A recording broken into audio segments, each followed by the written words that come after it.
அன்பிற்குரிய இஸ்லாமிய சொந்தங்களே, ஹாஃபில்களை கண்ணியம் செய்வோம். ஹாஃபில் என்றால் பாதுகாவலர் என்று பொருள்.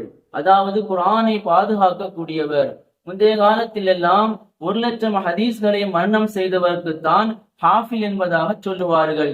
ஆனால் இன்றைய காலகட்டத்திலே குர்ஆனை முழுமையாக, அதாவது குர்ஆனிலே உள்ள 6666 ஆயத்துக்களை முழுமையாக மரணம் செய்தவருக்குத்தான் ஹாஃபில் என்பதாக சொல்லுவார்கள்.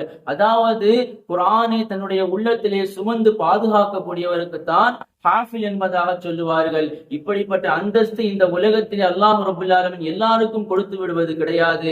மாறாக அல்லாஹ் ரப்பல் ஆலமீன் யாரை தேர்ந்தெடுக்கின்றானோ அவர்களுக்குத்தான் இப்படிப்பட்ட மிகப்பெரிய ஒரு பாக்கியத்தை கொடுக்கின்றான். அதைத்தான் அல்லாஹ் ரப்பல் ஆலமீன் அல் குர்ஆன் ஷரீஃபிலே சொல்லும், அதாவது அல்லாஹ் ரப்பல் ஆலமீன் இந்த உலகத்திலே சில நபர்களை தேர்ந்தெடுத்து அவர்களுக்கு தான் இந்த குர்ஆனை நாம் வாரிசாக ஆக்கினோம் என்பதாக சொல்லி காட்டினான். அப்படிப்பட்ட மாபெரும் பாக்கியத்தை தான் அல்லாஹ் ரப்பல் ஆலமீன் இந்த ஹாஃபில்களுக்கு கொடுத்திருக்கின்றான்.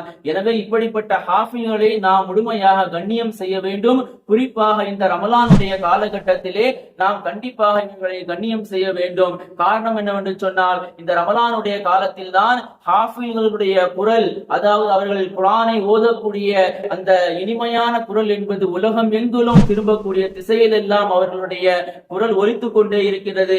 அதை கேட்கக்கூடிய மாபெரும் பாக்கியத்தை நாம் எல்லாம் பெற்றிருக்கின்றோம். எனவே நாம் அவர்களை கண்ணியம் செய்வதன் மூலமாக அல்லாஹ் ரப்பல் ஆலமீன் நம்மளுடைய அந்தஸ்தை உயர்த்துவான். அஸ்ஸலாமு அலைக்கும் வரஹ்மத்துல்லாஹி வபரகாத்துஹு.